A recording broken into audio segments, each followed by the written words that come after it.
Bonjour à toutes et à tous, ravi de vous retrouver sur Télésud, mais également merci de votre fidélité dans Les Engagés. Aujourd'hui, nous allons nous intéresser à Amnesty International et notamment France. Quelle cause, quel enjeu, quelle priorité, quels sont les enjeux majeurs? Nous allons nous intéresser à tout cela, c'est tout de suite maintenant, générique.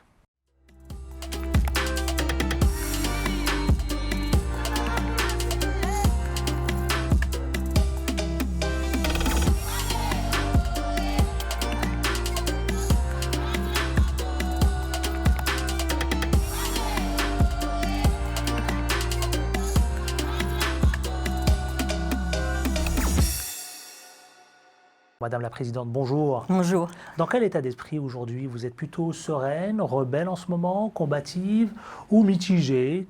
Comment qualifier évidemment votre état d'esprit? Franchement, combative avant tout. Il est important de garder vraiment sans arrêt la foi du combat des droits de l'homme chevillée au corps. Et puis sereine, on le serait difficilement dans l'état du monde actuellement, mais en tout cas c'est important de voir qu'on peut faire la différence et de voir qu'on peut se battre. Quels sont les éléments qui vous portent pour être justement vers ce combat? Alors ce qui me porte avant tout, c'est un sens très profond de la justice et de la solidarité internationale. Donc moi je considère qu'on ne peut pas rester sans rien faire face à des violations des droits humains à travers le monde et se dire qu'on peut faire quelque chose de manière collective, c'est vraiment ça qui me porte depuis Alors, toujours. ce que je propose à celles et ceux qui nous regardent justement, c'est de mieux découvrir, mieux connaître Amnesty International. L'émission évidemment s'articulera de la manière suivante, l'actualité, la vôtre, et puis le portrait, on tentera de mieux vous connaître, et puis enfin on finira avec Amnesty International France et International. L'organisation que vous représentez aujourd'hui. Tout de suite, ce que je vous propose, l'actu. C'est parti.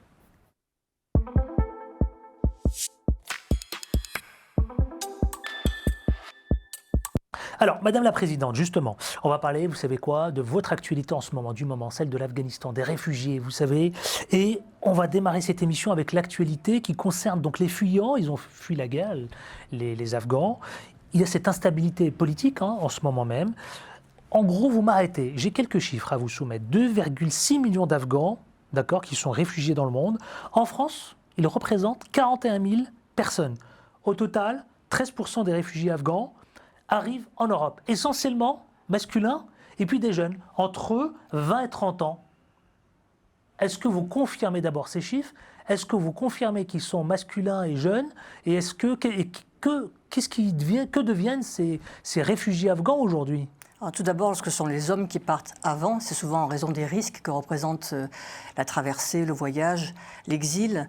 Et donc c'est important, en tout cas dans vos chiffres, de bien pouvoir mesurer à quel point c'est avant tout dans les pays limitrophes que ces Afghans sont obligés de s'exiler et non pas en France ou en Europe. Ça reste une portion vraiment bien moins importante. Et donc lorsqu'un pays est en guerre, lorsqu'il y a des persécutions, eh bien, il y a quelque chose qui s'appelle le droit d'asile et aussi un principe de non-refoulement, c'est-à-dire qu'on doit les accueillir, on ne peut pas les refouler selon le droit international.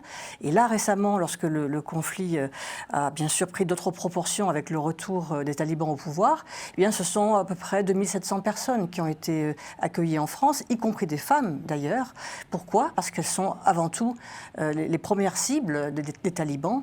Donc c'est vraiment un principe de solidarité qui fait que nous devons à tout prix protéger ces personnes. C'est une protection internationale que l'on leur doit.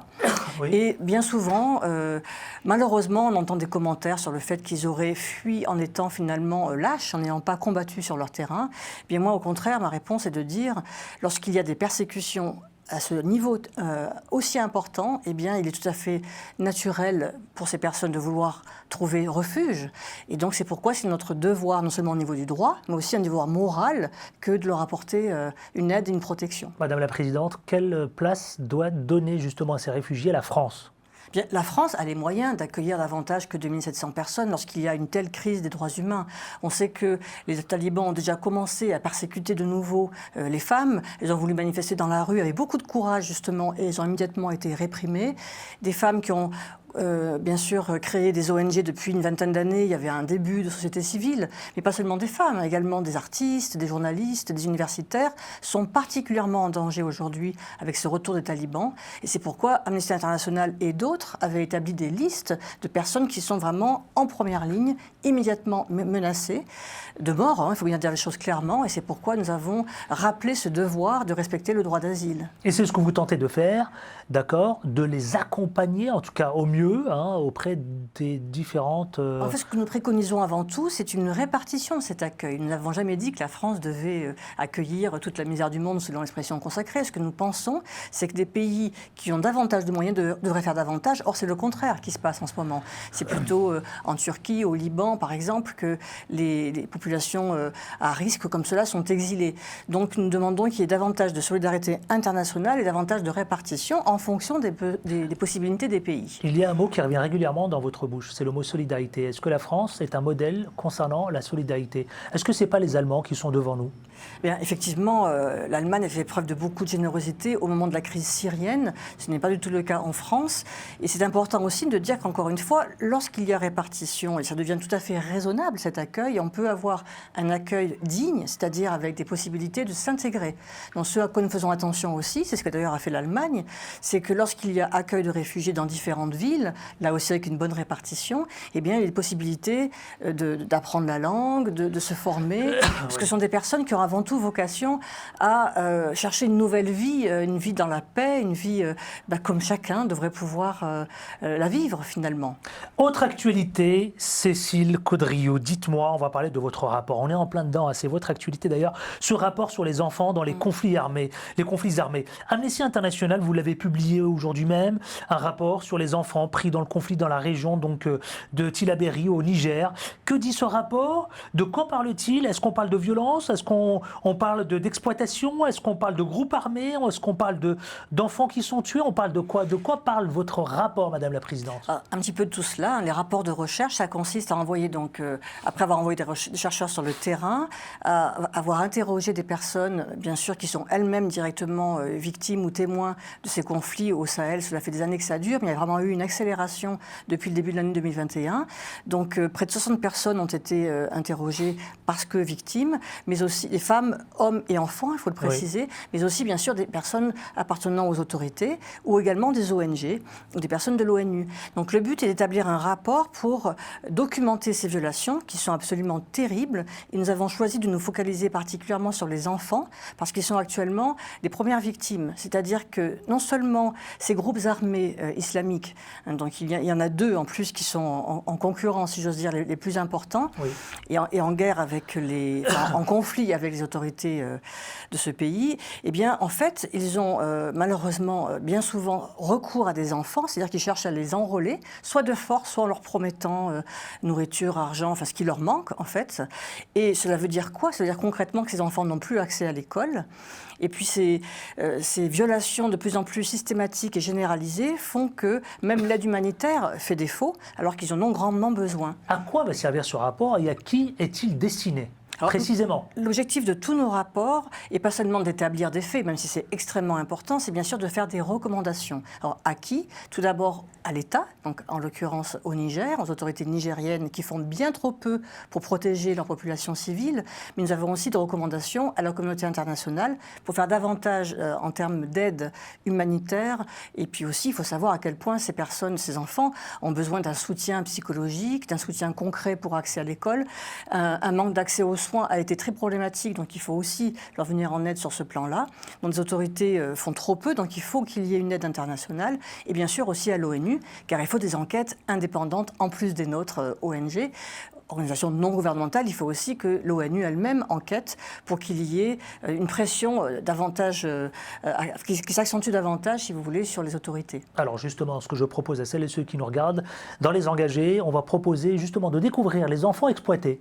Est-ce que vous pouvez nous en toucher quelques mots avant de regarder cela ensemble, tous ensemble? Ces enfants qui exploités d'ailleurs, qui est une vidéo tournée par Amnesty International. France. Il y a différents types d'exploitation, malheureusement, à l'encontre des enfants en Afrique en général et au Niger en particulier. Là, en l'occurrence, il s'agit soit de recruter des enfants, le plus souvent des garçons, mais aussi parfois des femmes qui vont être en fait forcées de se marier avec des combattants. Et puis, il y a également, dans d'autres situations, des enfants, mais ce n'est pas le cas au Niger, c'est plutôt au Nigeria, des enfants qui sont forcés de travailler dans des conditions absolument atroces, notamment dans des mines de cobalt. Et au Niger, donc, les conséquences absolument désastreuses de ce conflit devaient être dénoncées. C'est de découvrir ces enfants exploités. On regarde cela ensemble et on revient tout de suite après pour parler de mieux vous découvrir concernant un mini-portrait vous concernant. Regardons cela ensemble, les enfants exploités par, évidemment, une vidéo qui a été proposée par Amnesty International France. Regardons cela.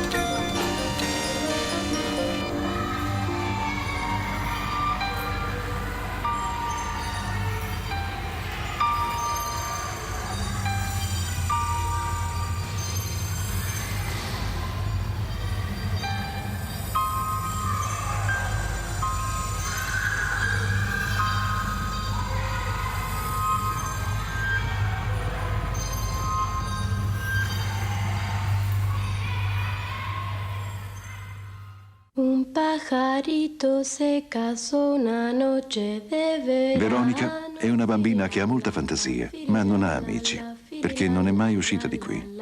I suoi genitori sono detenuti, perché nel loro paese difendere i diritti umani è un reato.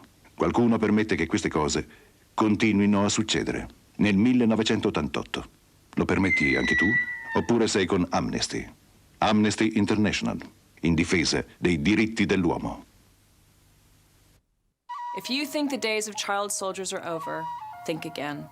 Today, hundreds of thousands of children are still forced into armed forces and militia groups around the world. In countries across Africa, thousands of boys and girls are forced to serve as porters, cooks, soldiers, and sex slaves. Join Amnesty International and Global Witness to put an end to the horror of children at war.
Une déclinaison d'une série de vidéos comme ça autour des adolescents dans le monde. C'est très important de montrer ça. Moi, je tenais absolument à voir l'intégralité de ces vidéos qui sont assez représentatives un petit peu, Grèce, Afrique.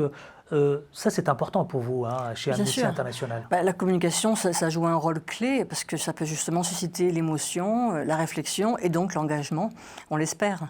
Ah bah tiens, en parlant d'engagement, on va tenter de mieux vous connaître, votre engagement à vous. Allez, c'est parti tout de suite, le portrait.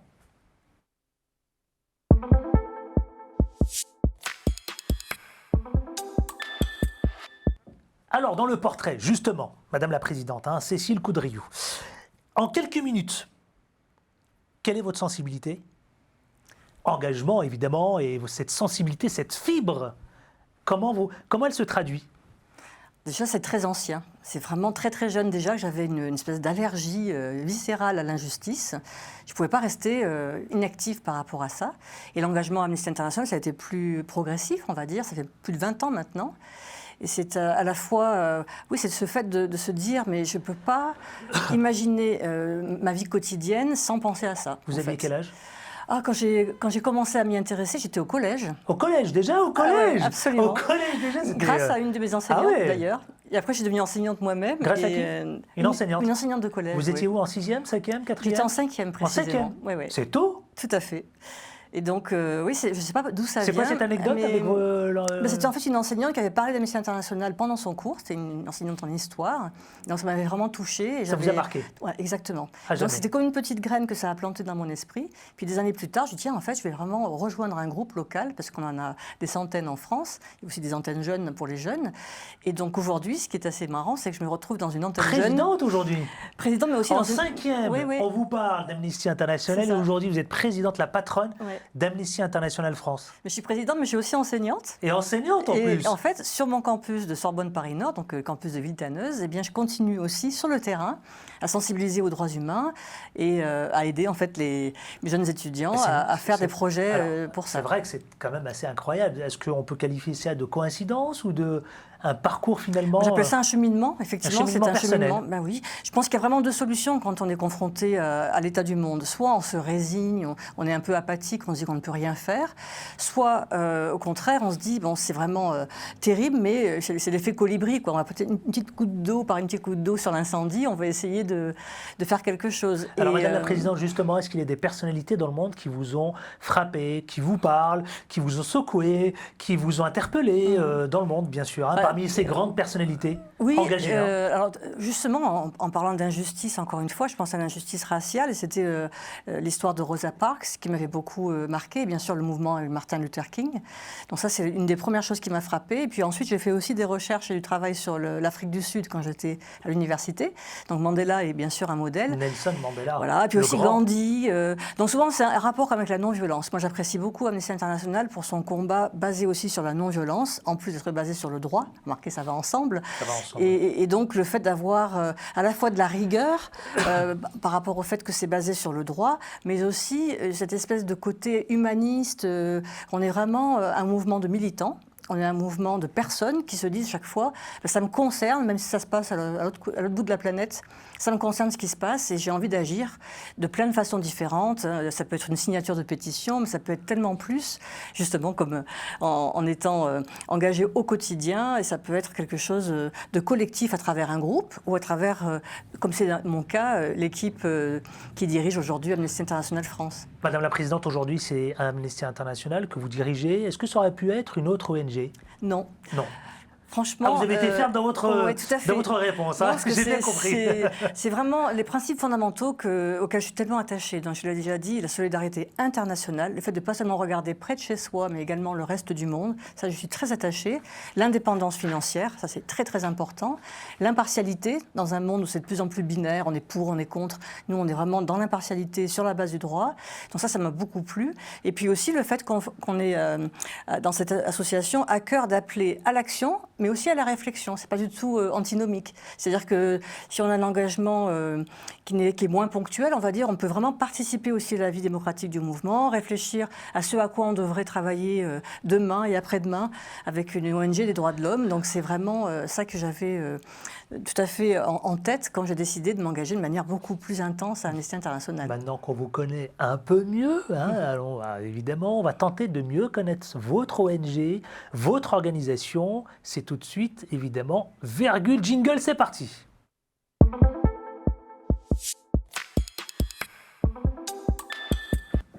Alors, Madame la Présidente, 60 ans à l'international, c'est Amnesty International, c'est son anniversaire. En France, on parle de 40 ans. Non, 50. 50, excusez-moi, oui, 50.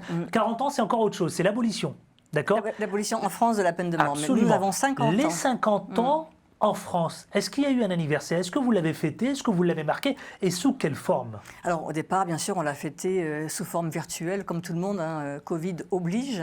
Mais en fait, comme ça va un petit peu mieux quand même, on essaye aussi de faire des événements de terrain. Donc je me suis déplacée dans plusieurs villes, je vais le faire encore bientôt à Rouen, pour être à la fois auprès des militants et des militantes, mais aussi auprès de la population. Parce que c'est ça, Amnesty International, c'est un mouvement vivant, c'est un mouvement de personnes. Et donc c'est important important d'être aussi physiquement ensemble et de pouvoir célébrer cet engagement, toutes les victoires qu'on a pu obtenir et celles qui restent encore à obtenir. Il faut rappeler à celles et ceux qui nous regardent quand même, c'est hyper important. Le fondateur, c'est Peter Benenson. Absolument, 1961, Oui. Précisément 28 mai 1961, et c'est les prisonniers oubliés. Cet avocat qui a décidé évidemment d'allumer et de faire toute la lumière concernant ce combat précis.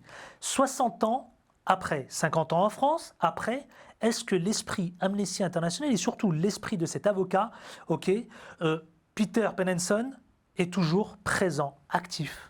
Madame la Présidente. Les fondamentaux sont toujours là, mais ce qui est intéressant, c'est comme c'est un mouvement justement, mais c'était en mouvement par définition, parce que c'est aussi, comme je l'ai dit, une démocratie interne qui se joue au sein du mouvement. Donc en fait, notre mission, qui s'appelait avant un mandat, qui est une mission, en fait, a beaucoup évolué. Et aujourd'hui, bien sûr, on s'occupe toujours des prisonniers d'opinion, parce qu'il y en a encore malheureusement beaucoup à travers le monde. L'espace civique, c'est malheureusement restreint dans plein de sociétés civiles dans le monde. Mais on a aussi, bien sûr, les yeux ouverts sur l'évolution du monde, donc les technologies numériques qui sont bénéfiques pour l'engagement, mais aussi parfois extrêmement néfastes, avec les enjeux de surveillance par exemple. Il y a bien sûr la question du climat, il y a la question des inégalités, et donc ça veut dire que les droits économiques, sociaux et culturels sont eux aussi souvent bafoués.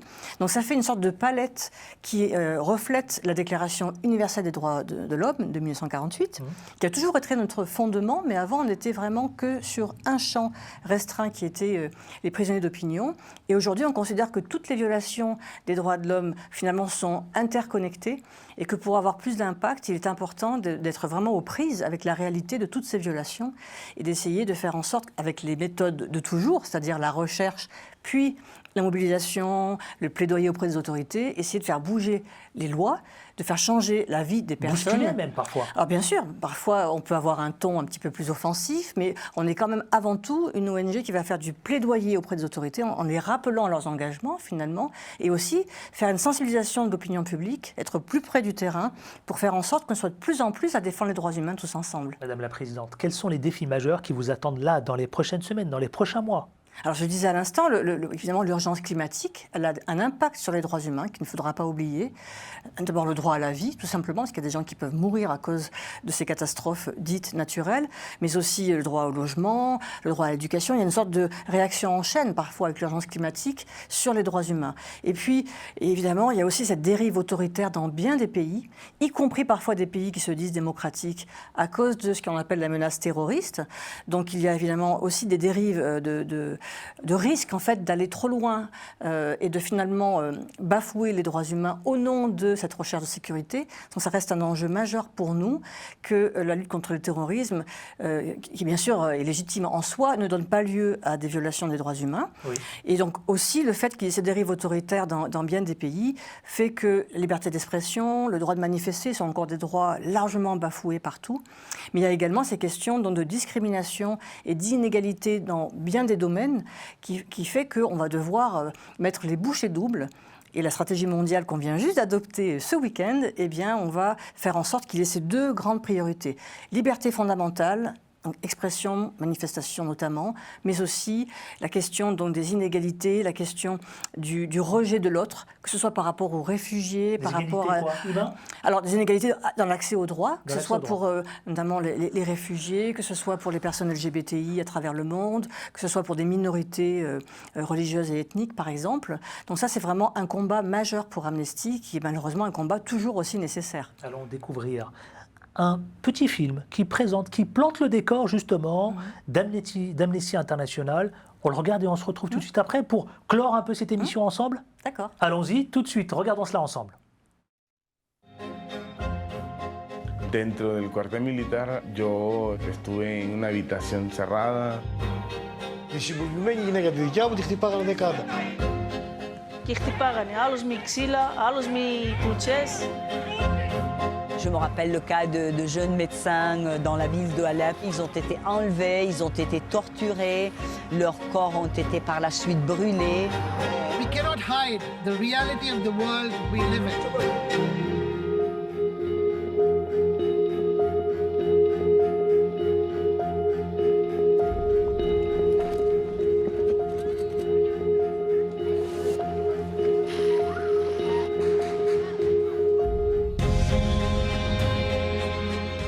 Mon mon travail est d'aller très vite sur le terrain pendant que la situation est aiguë, situation de crise et de conflit, d'établir l'impact du conflit sur les victimes, sur la population civile, le type de violations, de crimes de guerre qui sont commis, en cherchant les preuves matérielles qui peuvent être les impacts de balles, les impacts des frappes aériennes.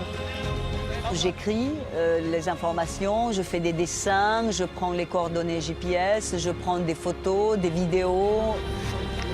La vérification de l'information est extrêmement importante. Amnesty International n'a rien autre que la crédibilité de son information. It's finding out the facts. It's understanding whether human rights violations have actually taken place, in what way and to whom. Then you need to be able to package that in a way that then enables you to challenge the authority that's doing it.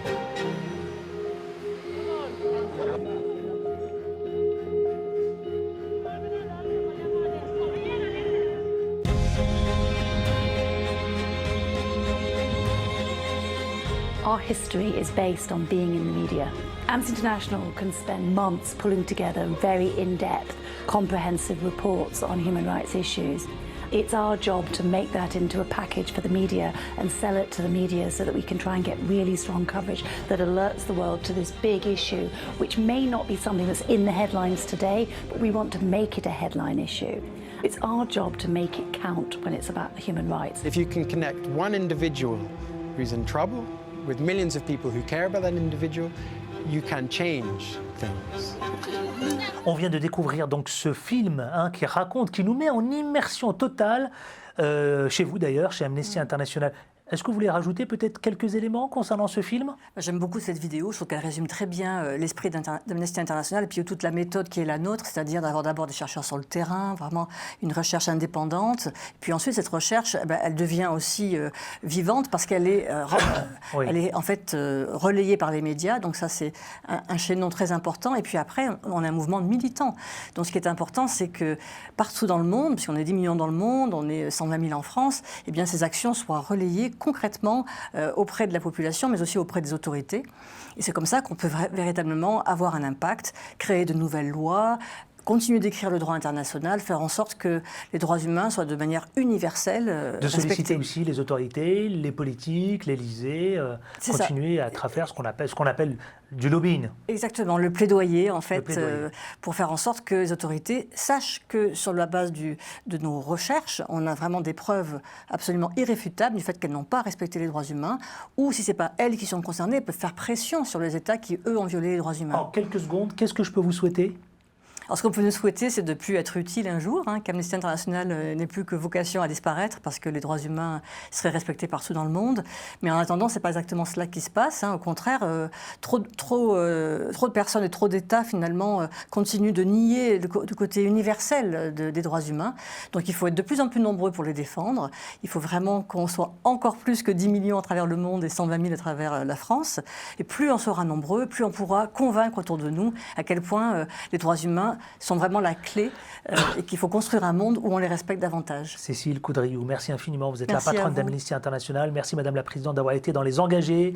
Merci à vous tous. Restez fidèles à Télé Sud et je vous retrouve quant à moi très prochainement. Prenez soin de vous. Ciao, ciao, à bientôt.